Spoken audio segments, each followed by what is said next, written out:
इन्नमल मुमिनून इख्वा, मुसलमान आपस में भाई भाई है। फासलिहू बैना अखबैकुम, तुम अपने भाइयों में सुलह करो, तुम अपने भाइयों से मोहब्बत करो। हम और आप अपनी जिंदगी को सही तरीके से देखें और अपने गिरबान में झांक कर देखने की कोशिश करें। क्या हम कुरान के फरमान पर अमल पैरा हो रहे हैं? क्या हम कुरान के फरमान पर अमल कर रहे हैं?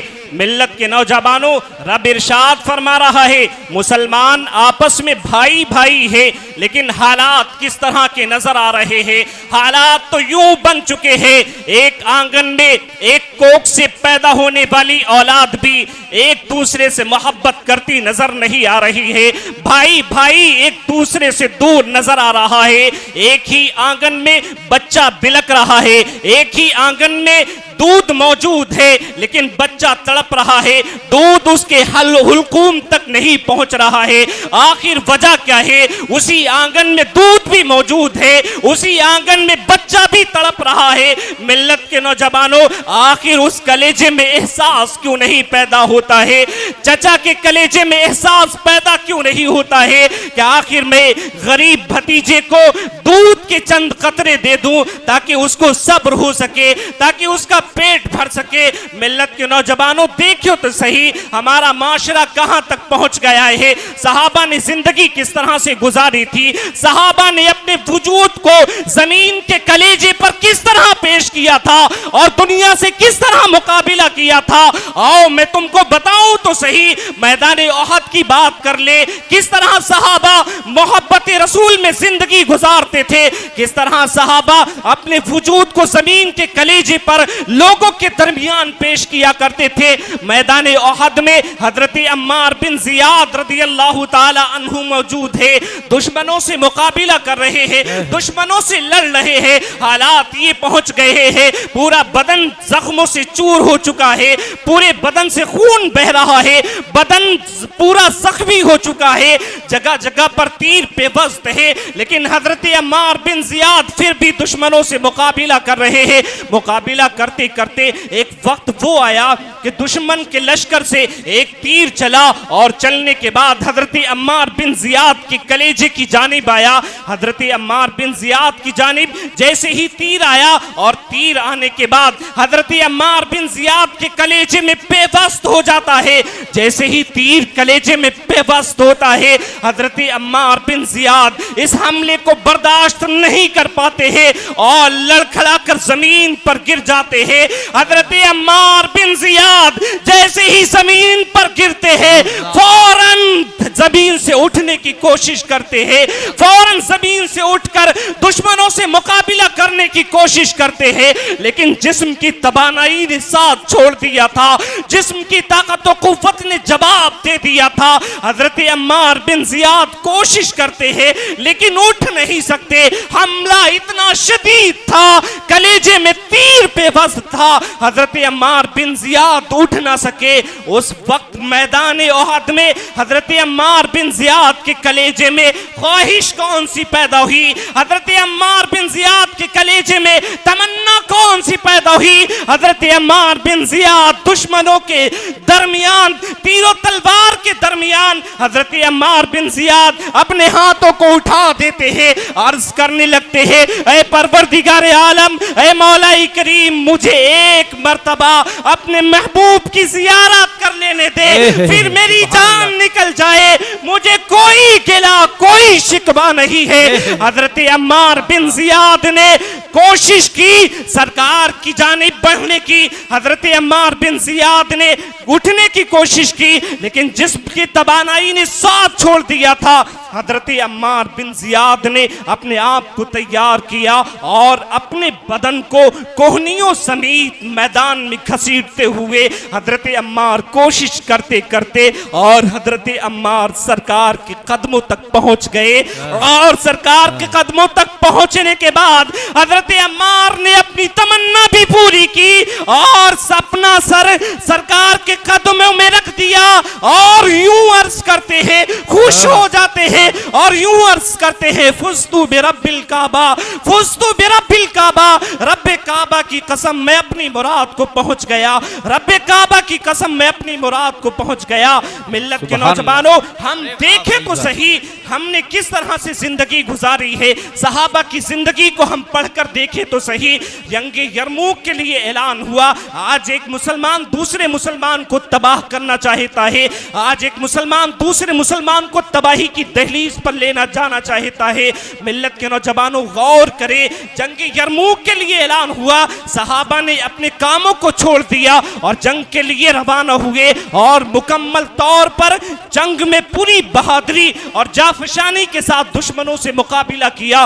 मुकाबिला करते करते तारीख ये बताती है कि उसी जंग में कुछ सहाबा शहीद हो जाते हैं, कुछ सहाबा जख्मी हो जाते हैं और उसके बाद जंग का इख्तिताम हो जाता है, जंग खत्म हो जाती है। उस वक्त सहाबा कई दिन से जंग लड़ते हैं, जंग लड़ने की वजह से प्यास की शिद्दत सताने लगती है, प्यास की शिद्दत की वजह से जबान टूटने लगती है, जबान करबट बदलने लगती है। सहाबाई कराम अल अतश की सदा बुलंद करते हैं, हाय प्यास, हाय प्यास। मिल्लत के नौजवानों गौर तो करे सही, सहाबा की जबान से आवाज बुलंद होती है, हाय प्यास, हाय प्यास। सख्त गर्मी का मौसम है, पूरा बदन जख्मी है, तीरों तलवार के वार से जख्मों से चूर है, लेकिन जब उस वक्त आवाज बुलंद होती है, उस मैदान में एक मशक आती है, एक मशकीज़ा आता है और आने के बाद सहाबा की जानिब जैसे ही मशकीज़ा पेश किया जाता है, सहाबा की निगाह देखती है, सहाबा की जिंदगी यूं सोच रही थी, सहाबा की रूह सोच रही थी, अब तो पानी मयसर हो गया है, अब तो पानी करीब आ रहा है, जमीन जिंदगी बच जाएगी, रूह की जो आखिरी सांसें मौजूद है वो भी मुकम्मल तौर पर बच जाएंगी। लेकिन क्या मौजूद वो वक्त था, सहाबा इकराम ने किस तरह से अपनी जिंदगी को जमीन के कलेजे पर पेश किया। पानी का मशकीज़ा सहाबा के दरमियान आया, जैसे ही पानी का मशकीज़ा एक सहाबी के करीब होना चाह रहा था, जैसे ही सहाबी पानी पीना चाह रहे थे, जैसे ही पानी जबान के करीब होना चाह रहा था, दूसरी तरफ से आवाज बुलंद हो गई, अल्लातश अल्लातश, हाय प्यास, हाय प्यास। जैसे ही कान के पर्दे से ये आवाज टकराई है, हाथ के इशारे से पानी का मशकीज़ा हटा दिया और कहा, जाओ हमारे उस भाई को पानी पिला दो, लगता है हमसे ज्यादा हमारे उस भाई को पानी की जरूरत है। पानी का मशकीज़ा दूसरे सहाबी के करीब हुआ, जैसे ही दूसरे सहाबी पानी पीना चाहते हैं, लेकिन जैसे ही जबान के करीब होना चाहता है पानी, तीसरी जानिब से आवाज बुलंद हो जाती है, हाय प्यास, हाय प्यास।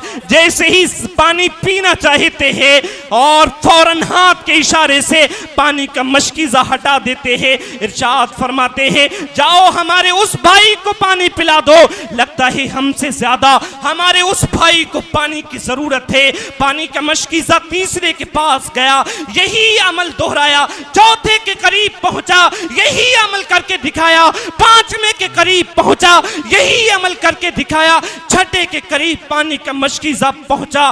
पानी पीना चाहते थे, पानी का मशकीज़ा जैसे ही करीब हुआ पानी पीना चाहते थे, सातवीं जानिब से आवाज बुलंद हो गई, हाथ के इशारे से फिर मशकीज़ा हटा दिया, इरशाद फरमाया, जाओ हमारे उस भाई को पानी पिला दो, लगता है हमसे ज्यादा हमारे उस भाई को पानी की जरूरत है। मिल्लत के नौजवानों, जैसे ही पानी का मशकीज़ा सातवें सहाबी के करीब हो रहा था, जैसे ही पानी का मशकीज़ा करीब हो रहा था, करीब होने से पहले पहले रूह कब्ज़े उनसरी से परवास कर गई, जिंदगी की आखिरी सांसें खत्म हो गई, इंतकाल हो जाता है, जामे शहादत नोश फरमा लेते हैं। वो सहाबी फौरन पानी का मशीज़ा छठे सहाबी के करीब लाते हैं, वो भी जामे शहादत नोश फरमा लेते हैं, उनकी भी रूह कब्ज़े उनसरी से परवास कर जाती है।